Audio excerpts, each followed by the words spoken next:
सोन्याच्या दरात विक्रमी वाढ झाल्यानंतर आता सतत घसरण दिसू लागलेली आहे। अशा परिस्थितीमध्ये गुंतवणुकीसाठी ही योग्य वेळ आहे का नाही याबद्दल तज्ञ काय सांगतात जाणून घेऊयात आजच्या व्हिडिओमध्ये।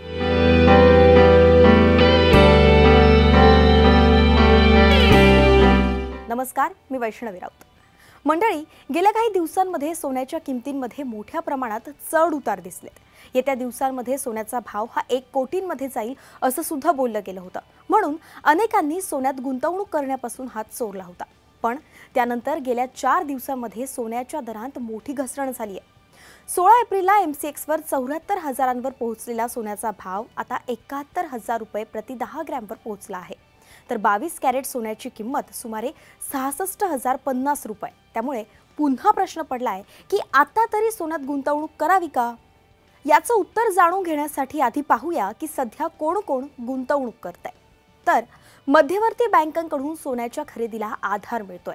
विशेषतः आशिया आणि उद्योन्मुख बाजारपेठांतील मध्यवर्ती बँका सोनं खरेदी करतात। अनेक मोठ्या ब्रोकरेज कंपन्यांनाही सोन्यामध्ये तेजी कायम राहण्याची अपेक्षा आहे।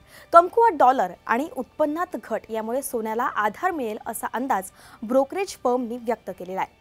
तर मोतीलाल ओसवाल फर्मने गुंतवणूकदारांना आपल्या पोर्टफोलिओमध्ये सोन्याचा समावेश करण्याचा सल्ला दिलेला आहे। त्यांनी सांगितलंय की आर्थिक अनिश्चितता आणि भूराजकीय तणावादरम्यान सोनं हे गुंतवणुकीचं सुरक्षित माध्यम आहे। तज्ञांच्या मते सोन्याचे भाव आता स्थिर दिसतात, पण येत्या काळात ते कमी होण्याची शक्यता सुद्धा आहे। HDFC सिक्युरिटीज मधील कमोडिटी करन्सी विभागाचे हेड अनुज गुप्ता यांच्या मते फेड रेटमध्ये कपात करणार नाही अशी शक्यता आहे। हीच बाब सोन्याच्या किमतीत घसरणीसाठी वातावरण निर्मिती करते। सोन्याच्या भावात घसरण सुरूच असल्याचं त्यांनी सांगितलं असून हा भाव 70,000 रुपयांच्या खाली सुद्धा जाऊ शकतो। असं झालं तर सोन्याचे भाव हे 69,500 रुपये ते 68,500 रुपयांपर्यंत पोहोचू शकतात।